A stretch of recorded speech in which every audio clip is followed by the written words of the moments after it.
आपल्याला एक कमेंट्स आली होती की ती कमेंट्स अशी होती, ताई तुम्ही ब्लाऊजची पूर्ण शिलाई प्रत्येक भागाची, गळ्याची, कटोरीची, क्रॉसपट्टीची पूर्ण शिलाई दाखवा. तर पाहूया आपण.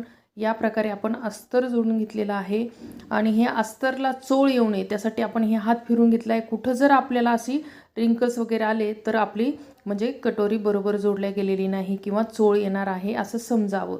आता पाहू शकता, यालासुद्धा आपण व्यवस्थित असं हे हात फिरून पाहिलं, पण कुठंच आपलं हे पहा, कुठंच चोळ आलेला नाही, कुठं रिंकल्स पडलेली नाही. अशी तुम्हाला ही अस्तर जोडून घ्यायचं आहे परफेक्ट. अस्तर जोडल्याच्या नंतर आपल्याला काय काय म्हणजे जोडून झाल्यावर आपल्याला व्यवस्थित असं हे हात फिरून घ्यायचा.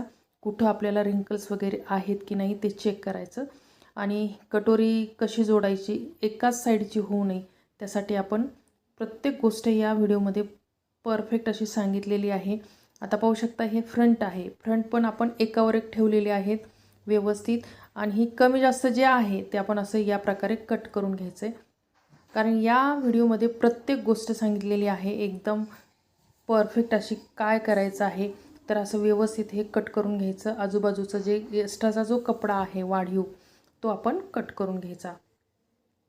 आता हा झाला फ्रंट. आता आपण काय करायचं, क्रॉस म्हणजे बाहीला सुद्धा आपण जो आपला उतार आहे तो आपण बरोबर आलाय की नाही बाही जोडून झाल्यावर ते सुद्धा चेक करायचं. बाहीची लांबी वगैरे चेक करायचं. कमी जास्त असेल तर या प्रकारे आपण हे असं व्यवस्थित कट करून घ्यायचं, म्हणजे बाहीसुद्धा अजिबात कमी जास्त होत नाही. आता हा समोरचा जो खड्डा आहे, तो समोरच्या मुंड्याचा जो खड्डा आहे तो आपण चेक केलेला आहे. आणि ह्या दोन्हीच्या अंतरमध्ये आपल्याला 1 इंच अंतर पाहिजे, म्हणजे बाहीलासुद्धा चोळ येत नाही. आता कटोरीसुद्धा आपण एकावर एक ठेवलेली आहे आणि कमी जास्त असलेलं असं कट करून घेतलेलं आहे. म्हणजे कटोरीसुद्धा आपली कधीच कमी जास्त होत नाही किंवा दिसतसुद्धा नाही. तर या प्रकारे आपल्याला करून घ्यायचं. आता हे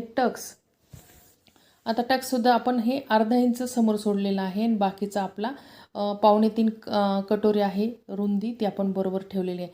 हे काज बटन पट्टी आणि ही क्रॉस पट्टी. तर हे सुद्धा आपण चेक करायचं, म्हणजे शिवायच्या अगोदर असं करून पाहायचं. कमी जास्त असेल तर कट करून टाकायचं. ह्या गोष्टी तुम्हाला कराव्या लागतात, कारण ब्लाऊज शिवताना अगोदर ह्या गोष्टी केल्या म्हणजे ब्लाऊज कमी जास्त होत नाही आणि मागं पुढं सुद्धा होत नाही. आणि आता आपल्याला एकाच साईडची होऊ नये त्यासाठी आपण हे असं जोडून पाहायचं आणि